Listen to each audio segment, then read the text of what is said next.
Greetings, everybody. Welcome to another episode of Political Street. I'm your community ambassador, Mr. Robin J. Anderson. Here at Political Street, we interview people that are doing astounding things in our community, like community leaders, business owners, and elected officials. So, with that being said, I have the pleasure. We met by case through a person that came to my podcast about a month ago, Ifuru, and a few other young ladies and whatnot. So, I have Dr. Sabah. So, Dr. Sabah. Yes, Hello. I'm just listening to your comment. Your voice is so calming. Oh, thank you. I appreciate it. Yes, It's quite a quiet storm DJ voice. So, what I'd like to do first, I'd like to get a background of who you are, and then we'll go into why you're here. If that's yes, okay. sir. Okay. So, I will do a little short background of myself.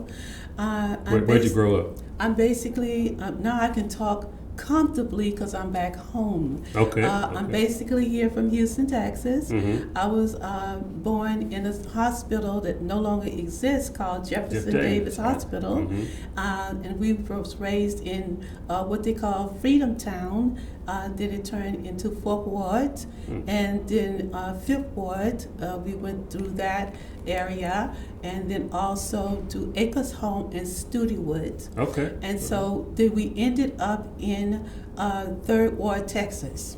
And so that's basically where most of my rearing was, in the 3rd Ward area. Okay. And so in an area that they call the Bottom. The Bottom, okay. The Bottom. And the Bottom was in the area of Sampson, Scott Street, close to the freeway, and also Bremont to Worcester and McGowan. Okay. Because Okay. we went to what's called, when we were children to go to swimming, we went to what was called at that time the Black YMCA on McGowan. I don't know if it's still there, but I'm we not sure. used to go to that Y.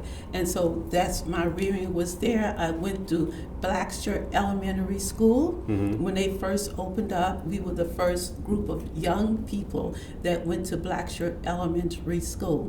And from Blackshirt Elementary, I went to Dotson and then to Ryan at the time called Junior High School.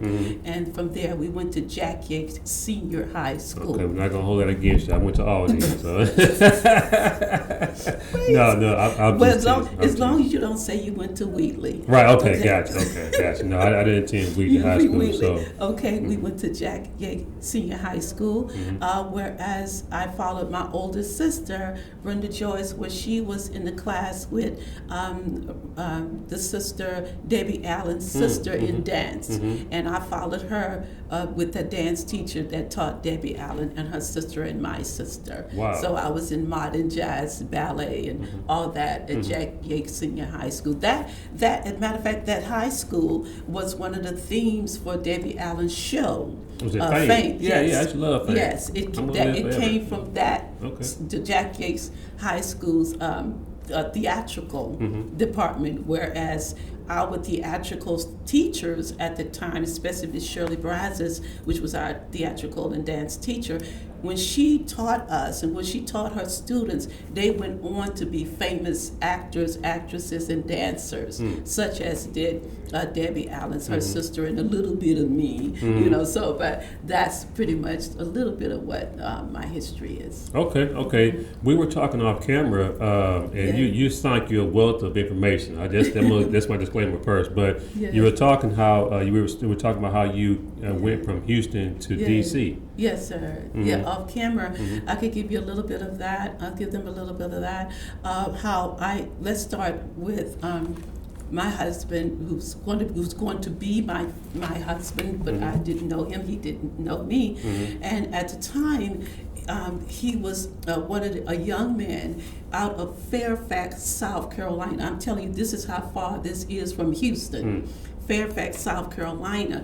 He was a child of elder parents. His father was 63 when he was born. His mother was going through the change of life at 52. And they had already had grandchildren that were grown and gone. And so, like, elders don't think they're going to have a baby, Right.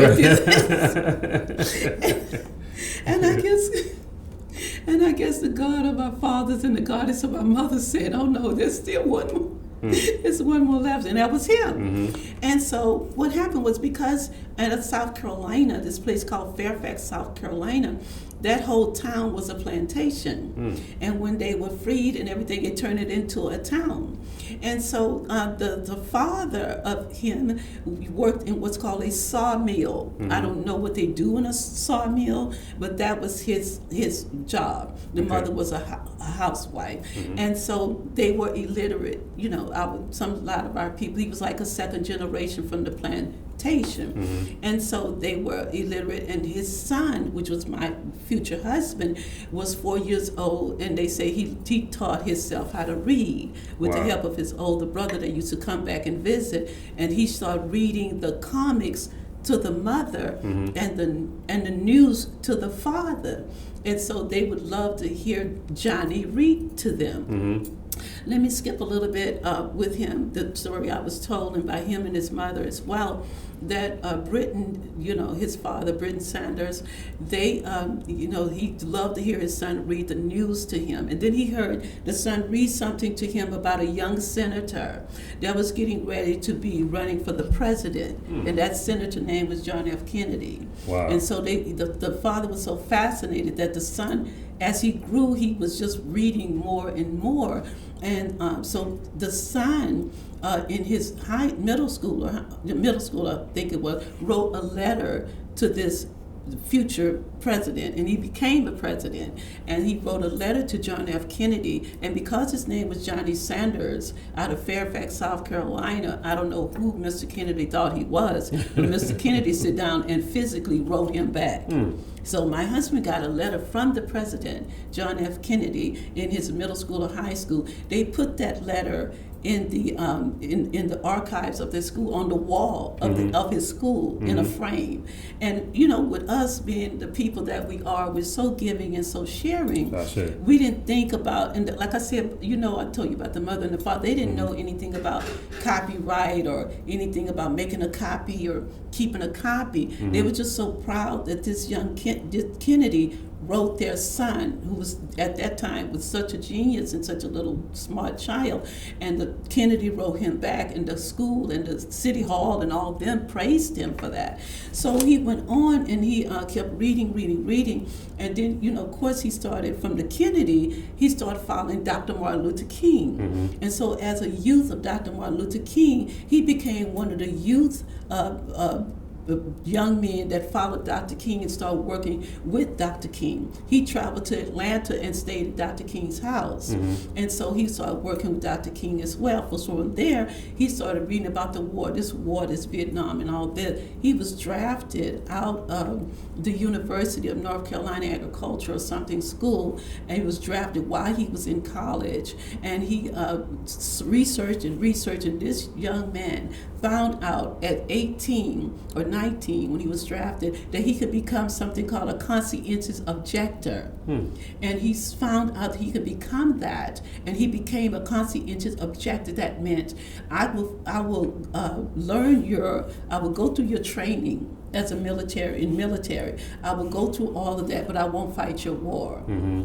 It was similar to what Muhammad Ali did, but he didn't, you know, go to jail and all that. He went through the draft, he went through the training, and he became a medic, which became he went into medical corps and into the Vietnam War. And when he was sent away, he met and joined up with brothers that was already there, that was part of the Black Panthers. Gotcha. And so this is what I picked up with when I started speaking with you. So he joined with them, and so they had vowed that they was going to get together if they lived, they was going to get together and help the brothers that was so messed up. Because like I say, my husband he had to go to all the military training and everything, of course, but he did not fight, but he had to wear the guns and the grenades, and, you know, he had on everything, because push come to shove, he had to fight, of course.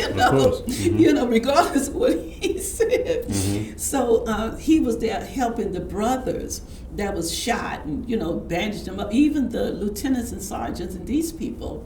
And so he said that when they came out to war, then he went home to Fairfax, South Carolina, and to be with his family and to see what kind of career, what he's going to do after leaving the Vietnam War. And so he said he was there for 2.5 weeks, and he told his parents, he said, I'm going to have to leave. And so the parents were like, you're going to have to leave, Johnny, you just got here. No, I got to go. And he's like, where are you going? He said, I have to go to Houston. And they said, they had nobody in Houston. They didn't know anybody in Houston. What are you talking about? We have no family. We have no family in Houston. He woke up one morning, ate his grits and eggs and bacon, whatever the mother his favorite breakfast, because he was home from this war, and she just wanted to pour him. This is how mothers do. Just pour all the love in the food. Right. Of course. And so he said, I just gotta go. I don't know. I just gotta go. So they. Mr. Britton Young, Britton Sanders, he's go. Well, if the boy need to go, he need to go. Let him just go find out what's there, and then he'll come back. Don't worry about it, like that. So he did fly to Houston.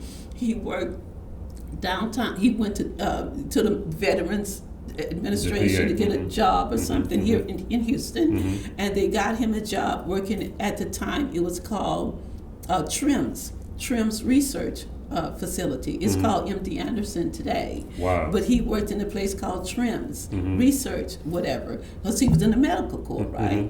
And at the same time, my older brother, Shaka, he was at this same place, Ron Shaka Rylander. He was at the place called TRIMS. So this is another part of my story, but I'll stay on my future husband. So when he was having, they had lunch together. I'm skipping a lot of things for time. They had lunch, and so my brother was on one end of the cafeteria snack bar. My future husband's on the other end. My brother is reading a book called Malcolm X Speaks. My husband is reading a book called The Great Works of Marcus Messiah Garvey. Okay. So my brother look at his book, and my future husband look at my brother's book, and they jumped up, and it's almost like you're running through the airport. So anyway, they got together, and my husband brought my brother brought my husband to his house. Said, let's move you out of this raggedy hotel that they got you living in downtown Houston. And Tipu, my future husband, to his apartment, and the apartment was on Wichita and Ennis, and so right on the corner, and they lived upstairs. And so at the time, my sister-in-law, my brother's wife, was babysitting my son, and so I would go pick up my son and get him, and I was working at this very hospital I was born at called Jefferson Davis Hospital. I was working there. And so I get off the bus and go pick up my son, and this man that's in this military uniforms is sitting in my brother's kitchen, and he's just sitting there, and it was like he got this tam on with bars and all this stuff. And so we know about the Panthers. And so anyway, and I'm saying, like, who are you? Why are you in my brother's kitchen? And and I'm just this fast, got it all together, young woman, 19-year-old, thinking I'm all that, and finally and I could finally wear a dress and a skirt 2 inches above my knee, okay? Because back then in the day, you wore skirts and dresses 2 inches below your knee. So I'm finally at my mother's house. I'm not with my father. I could wear these skirts, and everybody talking I was cute. But anyway, this brother did not pay me no attention at all, none. He just kept doing what they were doing, and at the time, he was with the Panthers, and so was my brother. And what they were doing is that they were typing. They had an old typewriter that's not electric, and they were typing up stuff to take to the mayor's office and the city council and all this, to tell them that they need to not throw away the food from these restaurants and places and stores, and if they still good, we need to take this food and feed our children. Sure. So he was sent by the Panthers from wherever they were to Houston to start the breakfast program, and that's why the breakfast program exists in Houston today. Yeah, a lot of folks don't know that, But Yes. you mentioned the Panthers.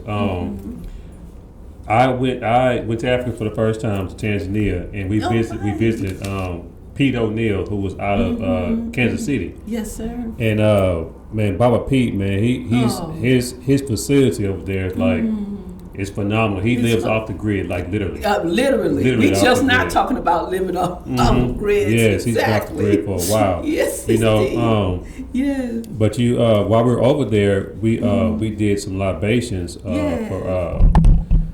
I forget. Hold on a second. You good? You okay? Yeah. I got it. Okay. All right. We did a few libations from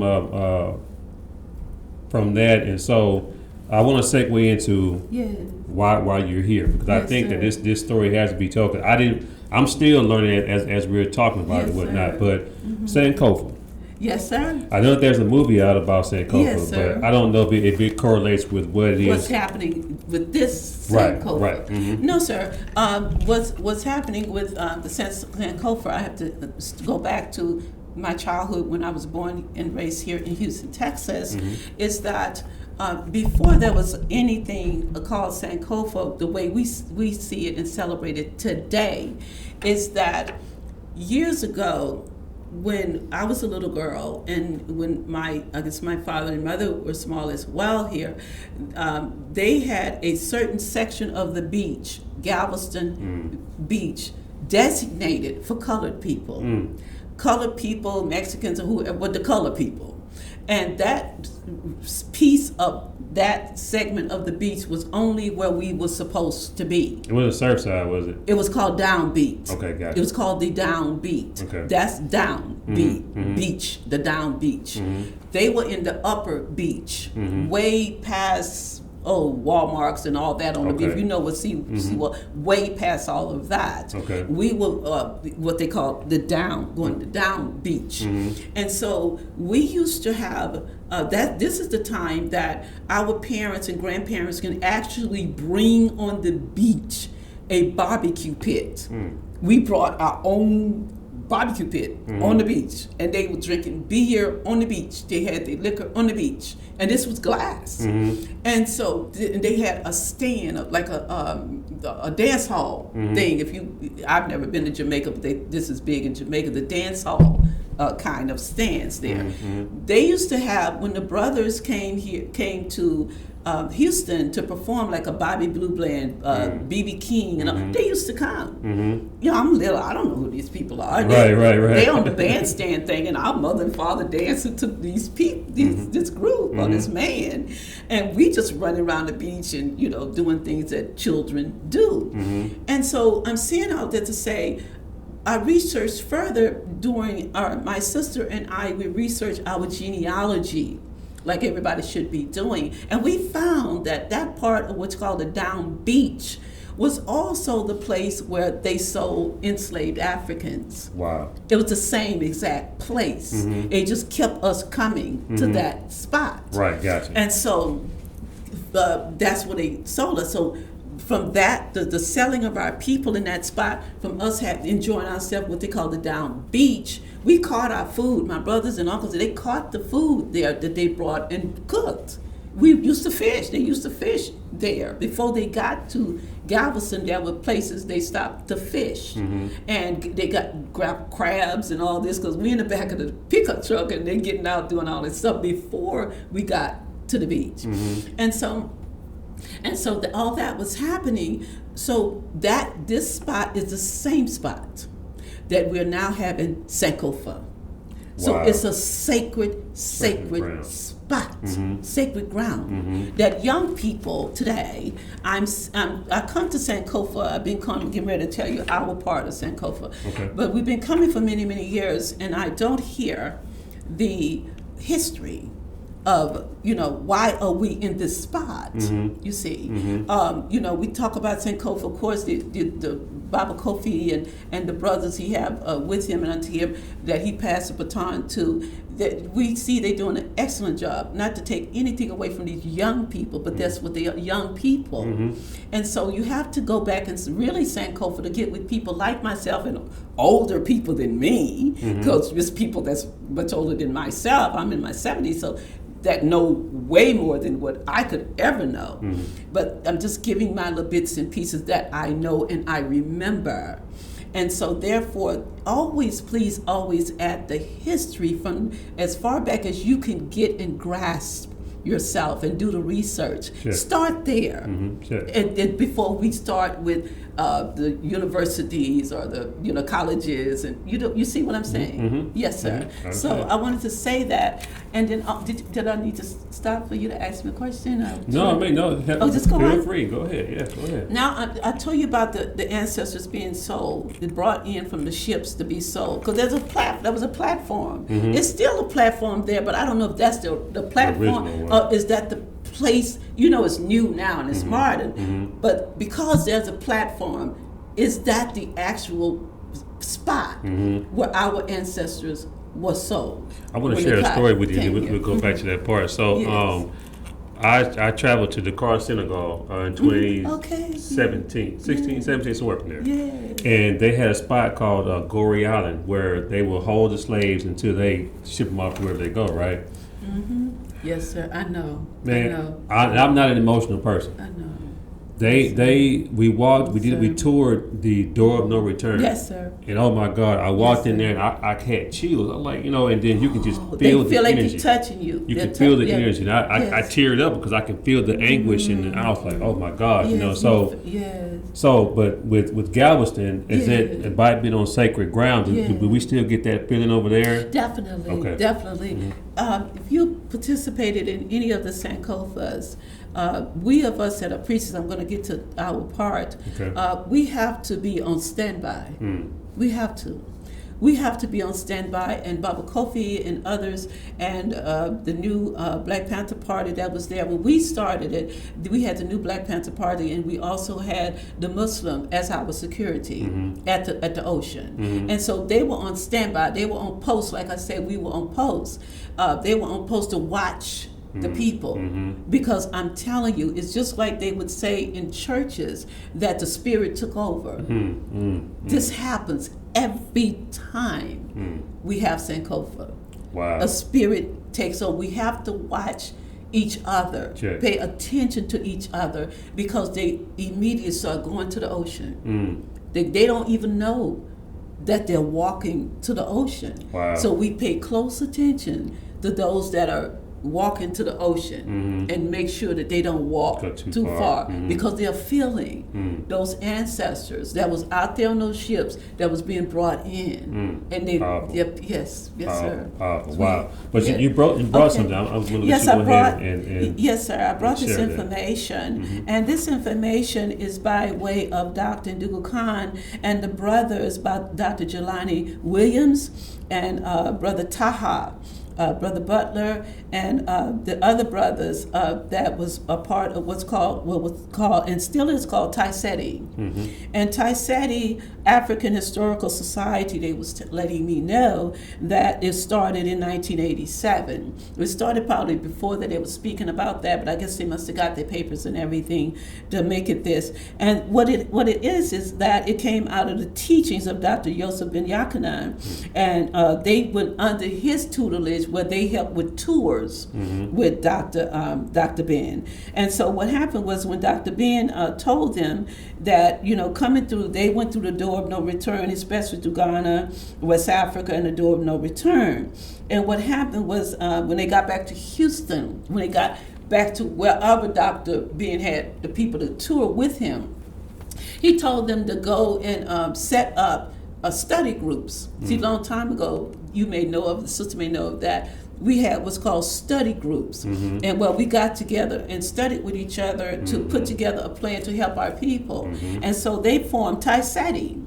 And so I used to go to some of their classes on Saturday morning at Texas Southern University. They had classes of ancient Kemet, what they learned, what they saw, they showed film. Texas Southern. On Saturday mornings. I went to Prairie View, so you got to excuse me. But go ahead. Okay, let's all right. So the TSU, because the alumni, and Dr. Jelani Williams, he taught there. He's peace and blessings be upon him. He's passed now. And so, Brother Taha, Brother Jabadi, Brother Obanjoko out of Galveston, Sue Johnson. Jabadi. He's still living. No, he passed. Okay, that's not That's okay. Sister Sue Johnson's husband. Okay. And so all of these beautiful brothers, they came back from the tours from Dr. Ben, and they met and set up this study group, and Sister Deidre, there was another sister that was with them named Sister Elizabeth.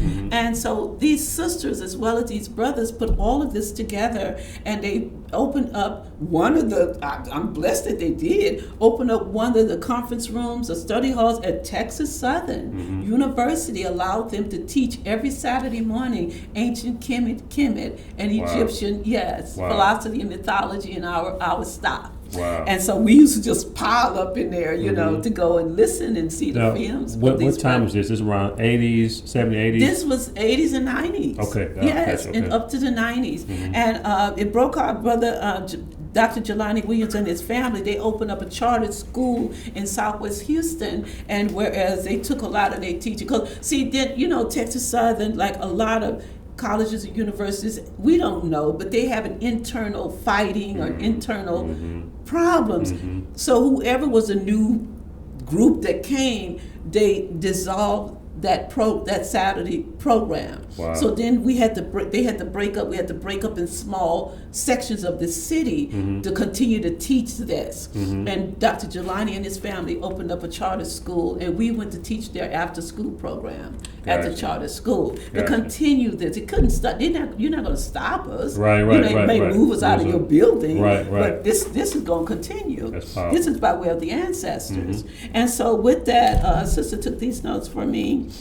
She was saying they returned, the door no return. We came back to Houston and formed the study group, like I was saying. And they brought in scholars to speak on African history, culture, and ancestry, African spirituality. And with some of those speakers went to the ocean to honor our African ancestors. So what I'm saying is that we always went to honor our African ancestors, and we went to Turtle Island, Galveston, Texas. The reason I'm saying Turtle Island is because when we were children, the people that we would call Native American Indians there in our family, we was part of Seminole, they would tell us they called this Turtle Island. There are other islands called Turtle Island, but this particular one was named Turtle Islands because the Aborigines from these parts said it was so many turtles on that island you can walk on their back. Oh, wow. The children used to hopscotch, they said, on the backs of turtles. Wow. Because you could just see that many. And then when the Sam Houstons, and I guess the man's name is Galveston, I don't know. I don't know either. So when they came and took over that area, then they renamed it Galveston, and they killed off as many turtles as they can and made soup. And so that's why people eat turtle soup, and they eat frog legs. Yes. Yeah, I haven't tried that. I'm thinking I would never. No. My bonus grandson has a turtle sitting in the living room right now. Oh, you got a turtle. Yeah, well, thank good save you saved the turtle. Right. Don't eat him. I'm not gonna eat him. Thank God he's saving the turtle. Yeah, my daughter-in-law also had a turtle, so I pray she still has him. You know, they lazy movement and stuff, but they're so gentle humble creatures, and for you to just whack them and eat them, but you know, some ones of them they would just anyway. That's another story. Right. But as I was saying that, so with this Thai Seti study group, they were part of another bigger group. I don't know if you've heard of them, called ASCAT. The Association for the Study of Classical African Civilizations, called ASCAT. And so that all these different organizations were part of the Dr. John Henry Clark's tours and study. These were their students. And so with that, they had speakers come through, and they formed AFRAM, and then MBUF came through. And so what was happening is that when we became initiated, now this is the African spirituality on the ocean part, some ones of us went to meet with a Baba that was set up here in Houston, and his name was Awo Suleiman Adeyemi Ogunde. And so he was in the Southwest Houston area, and that we know of, he was the only one at that time that was seeing and bringing African spirituality to our people in the way of the Yoruba. Not to say that we did not have African spirituality before we met this Baba. Of course we did. but he had it in a way that you can come to his location, come to his home on Sundays, Saturdays, Sundays, and listen to him speak about our ancestors from the continent and connection with the diaspora. And then with that, he was bringing what we did not know at the time, but I heard about something called Orisha. And the Orisha and the power of the Orisha, the 7 African powers and the powers of the Orisha, and what followed the ships, that these 7 Orishas, we say why 7, that these 7 powers, African powers, followed the ships so they can embark inside of the their people, to remind them and keep abreast, so they can keep abreast of who they are as African spiritual people and beings. Yes. And so he was teaching this to us, and with that came initiation. And I was one of the first ones he initiated here in Houston as a female. Of course, he had many males, and it's been many, many females and young people since that time. I'm not taking that away from them. But because of that, he said, we have to go to Yemoja. And we're like, what's Yemoja? You know? And so Yemoja, the mother of all, that Yemoja is the mother of the ocean, the mother of the 7 seas, the mother of human being, human nature. He was teaching this to us. Yemoja, we got to go pay homage to her because she's bringing her children to me. And we were the ones here in Houston that kept coming to him. He had so many people in his place. And at the time, he didn't act like this big, come to me, I got the answer, I'm the intermediary between you and God, he didn't have that kind of arrogance, right? Okay. He was just giving it to us. He was just teaching us. And then eventually, we had a caravan ourselves. This is before it's set up like it is now. This was in like the late 1990s, 98, 97, 98. It was like 13 or 14 of our children, grandchildren, and him, and another elder called Professor Cecil Powell. And he was our Baba as well, called Baba Odelana, Obatala Powell. And so with those 2 brothers, Ifakarade, our Yefa out of Beaumont, they brought us to meet with Yemoja on the ocean. So he said, you bring stuff to Yemoja, and also you honor your ancestors. And so, like I say, that's what kicked us in. So every year we went there, and then eventually, since Baba Kofi was a part of Taiseti as a student, as one of the ones that was underneath these brothers that started it, they say, let's pass this to these young people. Baba Kofi picked it up, and he's part of MBUF, right? And so since he's part of MBUF, MBUF took it, and these young people have done a dynamite job from taking it, and it continues on from that time when I was a little girl on the beach running around with B.B. King, them singing in the big place, and so in honor, like we had no idea. And then from that with Baba Gunde and Hajida King, her eminence Aina Olomo who was my godmother, and then also Dr. Afilabi Eapega was my last Baba who's passed, peace and blessings be upon him, in 2006, who initiated all of us. Our brothers, that is Oluwo, the Falade, I call him my baby brother because him and I used to be in reggae bands together. I was one of the background singers. He played my drum. He was my drummer for all my African dance groups that I did at Shake Community Center where I taught. And I just call him, I hug him, I just call him my baby brother because we did so much good music together. We called him Gaidi at the time, but he was just our guru. Whenever we got ready to play or something, he went behind the club and he did libation. Everybody, oh no, you don't want to get with him. He's pouring stuff and everything. But we just love him, and we love Baba Oluwo to this day. So, he took groups. A lot of us just kept taking groups until it formed into what it is today. And that is organized today. It's done where, many people, many groups come. It's not a religious ceremony. It has nothing to do with your beliefs. Whether you believe it in Jesus Christ, or whether you believe in Muhammad, whether you're a Hebrew Israelite, you're atheist. It don't matter. You're an atheist. You had an ancestor. Right. You didn't just puff the magic dragon and here you here. There you are. Somebody Right. brought you here. Right. So therefore, everybody's there. The native Aborigines people are there. So when we formed the circle on the Sankofa to the ancestor, it's everybody's ancestor, and we ask them to come forward. Those are Muslim, please come in and say your prayer. Those that are Aborigines, please come in and say your prayer. Those are with Ifa, Orisha, please come. Vudam. So all of us are there because all of us are children of our ancestors. The DNA of them are in us. Check. So first of all, I'm going to give a shout out to Kofi, because Kofi, yes. I met Kofi in 2002. I was a student at Prairie View, and my political science professor, Dr. Morrow Badeli, God rest his soul. Oh yeah. We rode from a bus from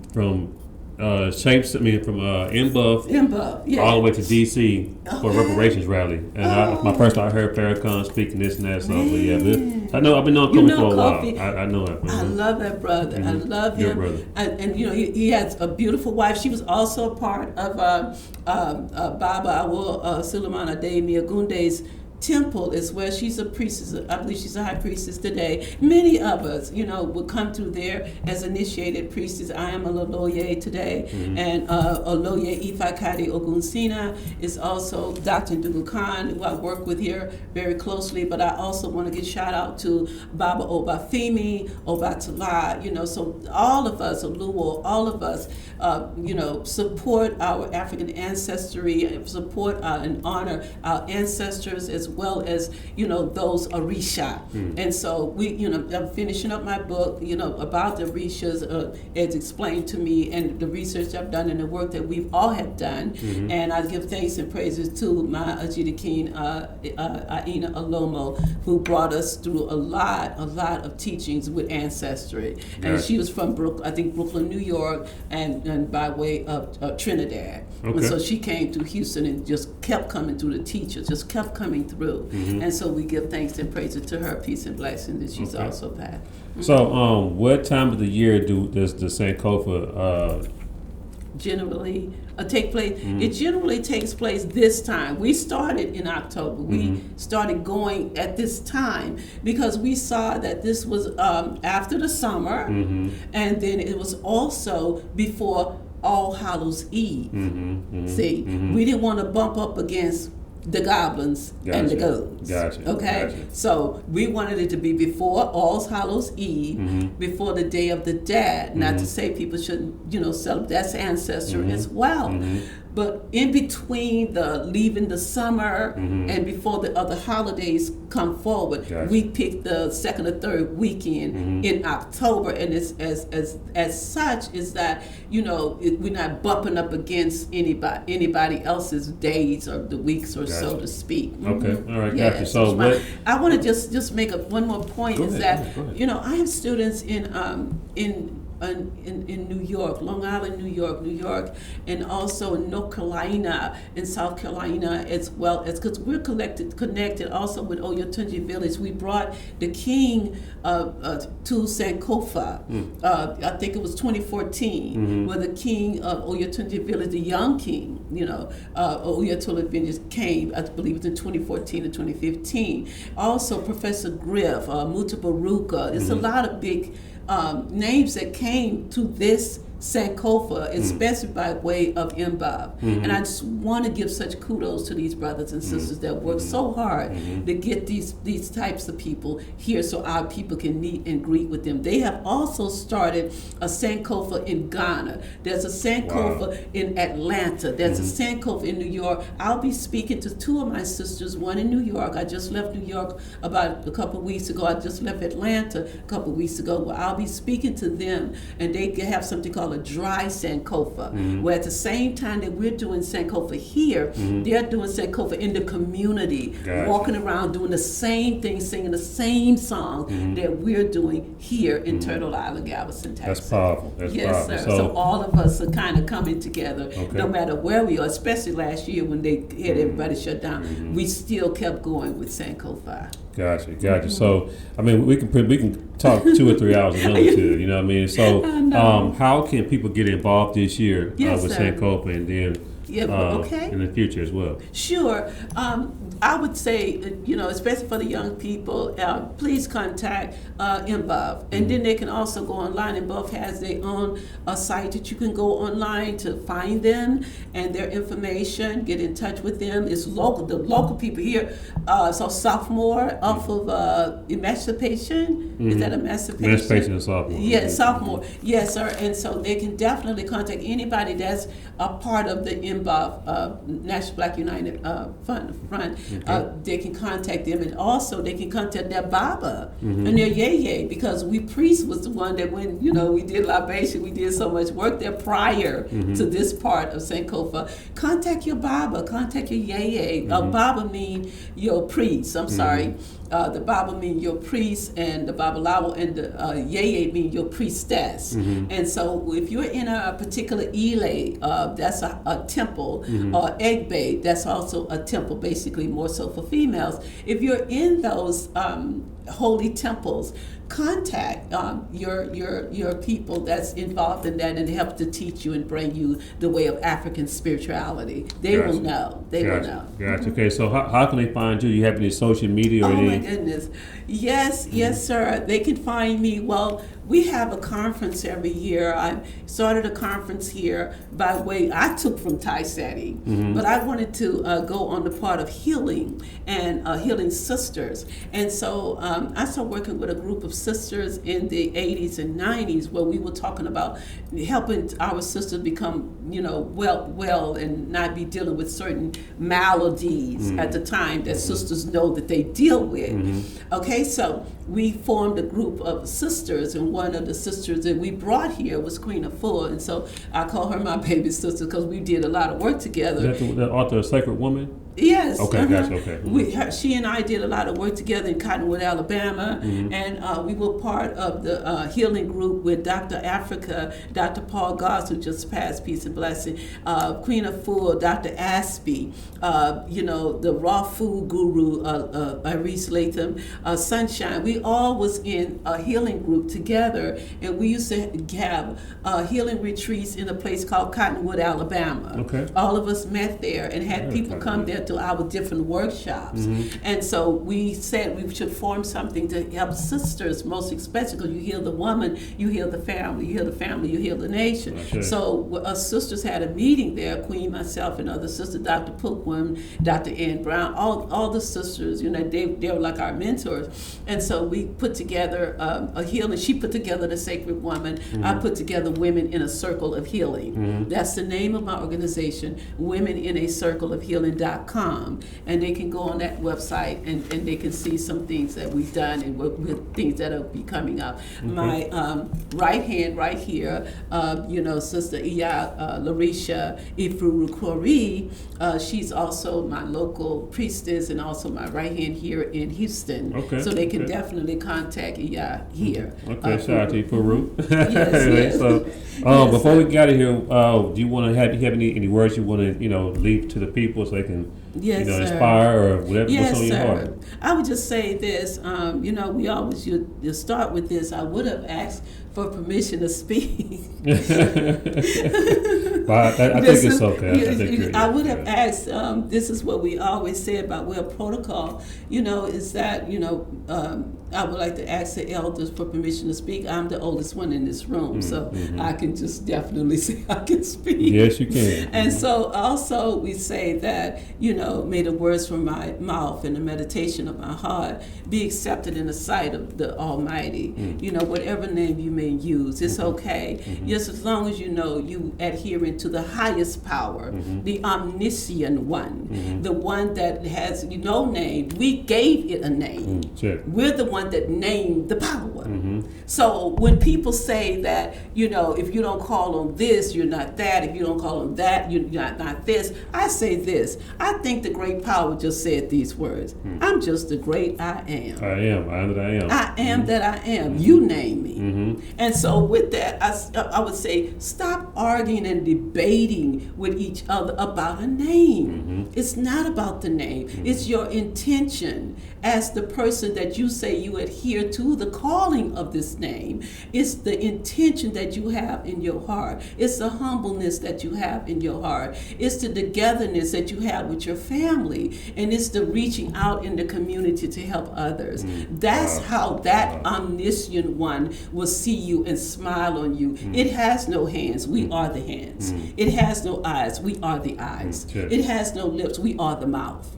So words have power. So watch how you speak and greet each other in love. Ashe. Wow, Ashe, that was powerful. Yes. So hey, like I said, we can talk for the next probably 2 or 3 hours. Y'all should make sure and go to PalikaStreet.org. You follow Palika Street Movement, buy one of these t-shirts. There's a donate button on there as well. Shoot me a high 5 or 10. I would appreciate it. You know what I mean? So be on the lookout for this interview real soon. So until next time, peace. Peace.